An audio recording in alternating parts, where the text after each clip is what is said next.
இந்த கோவர்தன மலையை தாங்கி பிடிச்சு இந்திரன் கல்மழை பொழிந்த போது கிருஷ்ணன் காப்பாத்த போறான். இப்போ பொறுத்தவரை கண்ணன் 11 மாத குழந்தையா தான் இருக்கான்.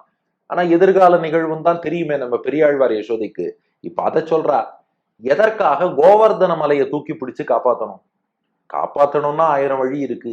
ஏன் காப்பாத்தினான்னா, ஆயர்களை எல்லாம் கிருஷ்ணன் என்ன சொன்னா, நீங்க இந்திரனுக்கு பூஜை பண்ணாதீங்கோ, கோவர்தன மலைக்கு பூஜை பண்ணுங்கோ, ஆபத்து வந்தா மலையே காப்பாத்தும்னு இவன் சொல்லிட்டான்.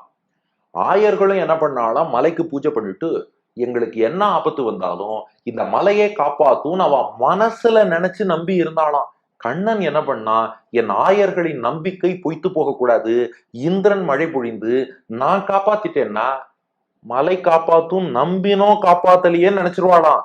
பக்தனுடைய நினைவு கூட பொய்யாக கூடாதுங்கிறதுக்காக என்ன பண்ணான்னா, அந்த தேவர்களுக்கு பதியாக தலைவனாக இருக்கக்கூடிய இந்திரன், அது என்னது இது, இவன் வந்து இந்த மாதிரி எனக்கு கிடைக்க வேண்டிய மரியாதையை எல்லாம் ஒரு மலைக்கு கொண்டு வந்து சமர்ப்பிப்பதா, இதை நான் விட்டுடுவதா அப்படின்னு சொல்லி இந்திரன் கடுமையான கோபத்தோடு வந்தானா. நிறைய மழை சும்மா கொட்டோ கொட்டுன்னு ஆயர்பாடியில கொட்டிது இல்லையா, அதனால காளை கருப்பான மேகம் புரிஞ்சுடுத்து.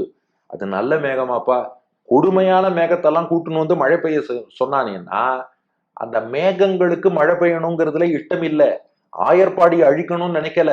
ஆனா மேகங்கள் இந்திரன் கட்டுப்பாட்டுல இருக்கான், அதனால தலைவன் சொல்லிட்டா தொண்டன்கிறவன் செஞ்சுதானே ஆகணும். ஆனா வெறும் மழையா பொழியலையே, கல்லோடு கல் மழையாக, ஐஸ் கட்டி மழை ஆலங்கட்டி மழை எல்லாம் சொல்றோமே, கற்களாகவே வந்து மழை பொழியறதான். அதான் கல்லோடு கார் பொழிய.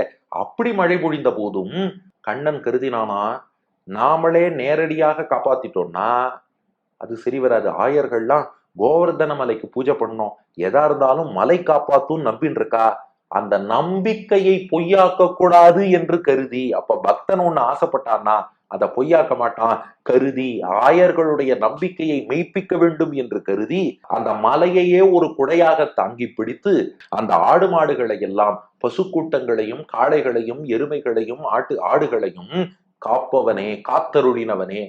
ஒரு நிமிஷம், பசுக்களை மட்டுமா காப்பாத்தினா அல்லது கேட்டில் அந்த கால்நடைகளை மட்டுமா காப்பாத்தினா? இன்னும் மக்கள் அத்தனை பேரையும் காப்பாத்தினானேன்னா, கண்ணனுக்கு முக்கிய நோக்கம் அந்த கால்நடைகள் மீது தானா, அதை முக்கியமா காப்பாத்தணும். ஏன்னா அதுக்கு வாய் திறந்து காப்பாத்துன்னு கூட கேட்க தெரியாத பிராணியாச்சே, அதை முதல்ல ரட்சிக்கணும் என்று ஆசைப்பட்டு, அதனால பக்தர்களையும் ரட்சிப்பான். ஆனா அதை விட அந்த ஆடு மாடுனா கால்நடைகள்னா அவனுக்கு அவ்வளவு பிடிக்கும்.